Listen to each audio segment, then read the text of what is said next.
अमरावती जिल्ह्यातील 8 मतदारसंघात विधानसभेची निवडणूक दिनांक 20 नोव्हेंबर रोजी होऊ घातली आहे. तर अंतिम टप्प्यात प्रचाराला मोठा वेग आला आहे. यात मोठ्या प्रमाणात रॅली तसेच मतदारापर्यंत पोहोचण्याचे उमेदवारांनी काम केले. तर आज नंतर प्रचार तोफा थंडवणार असून मूक प्रचार सुरू होणार आहे. त्यामुळे अफवा फैलू शकतात. या मतदारसंघात माजी मंत्री यशोमती ठाकूर, भारतीय जनता पक्षाचे राजेश वानखेडे व अपक्ष कमलसिंग चितोडिया हे निवडणूक लढत आहेत. प्रचाराच्या शेवटच्या टप्प्यात चितोडिया यांनी आघाडी घेतली आहे.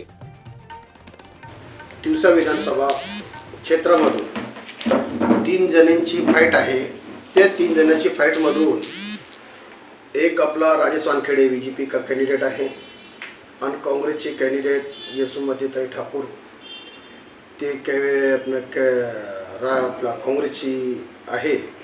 मग मी आपस उमेदवार, माझा चिन्ह आहे ऊस गन्ना किसान,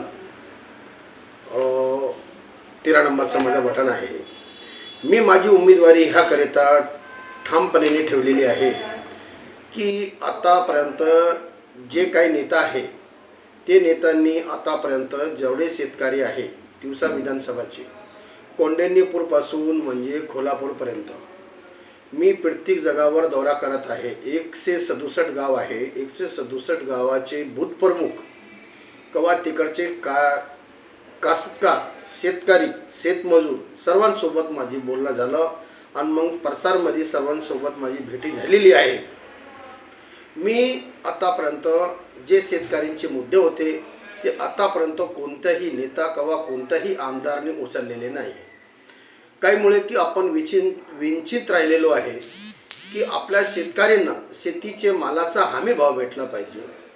आपलं त्याच्यानंतर जे घरकुल आहे, घरकुल 1,10,000 20,000 पर्यंत भेटत आहे ते 3 लाख रुपयेपर्यंत झाले पाहिजे याच्यावर मी काम करत आहे.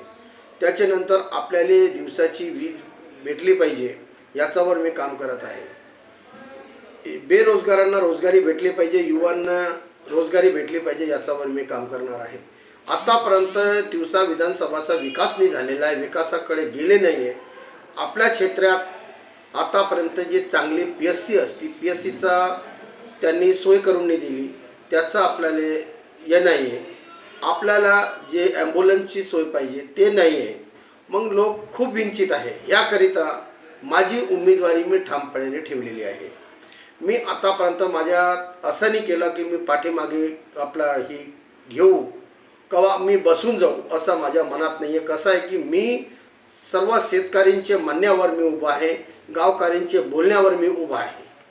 सोयाबीनचा भावाचा प्रश्न गंभीर होत चालला शेतकऱ्यांचा. एकीकडे जिल्ह्यात शेतकऱ्यांची आत्महत्या होत आहे. नुकतीच तिवसा मतदारसंघात आता काही आत्महत्या शेतकऱ्याची निवडणूक असताना झालेली आहे. तर सोयाबीनचा आता 150 रुपयावर तेलाचा भाव गेलेला आहे. मात्र सोयाबीनला 3,000 ते 4,000 रुपयाचा इतकाच भाव मिळत आहे. या संदर्भात जे आता सोयाबीनचा जे तेलाचा भाव आहे ते खूप महाग आहे. मग आपली जे शेतकरीकडून किसानाकडून जे सोयाबीन खरीदला जात आहे मग ते फक्त 2300 किंवा 2200 3,000 पर्यंत खरीदले जाते. मग त्यांचा कमीत कमी 7,000 रुपये प्रति क्विंटल झाले पाहिजे. कसं आहे की त्यांचं जे पेरणी असती ते पेरणीला खूप खर्च असतो.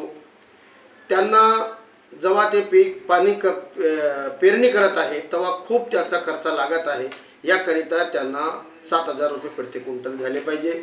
मग त्याच्यानंतर तुवर आहे, तुरीचा भाव 10,000 रुपये प्रति क्विंटल झाले पाहिजे. कपासाचा भाव 10,000 रुपये क्विंटल झाले पाहिजे. याच्यावर मी काम करणार आहे. जे इकडचे मुद्दे आहे ते मी विधानसभाला मांडणार आहे. जे इकडचे शेतकऱ्यांनी जे मला सांगितलेलं आहे मी निवडून आल्यावर म्हणजे एवढे इकडचे सर्व मुद्दे मी विधानसभाला मांडणार आहे.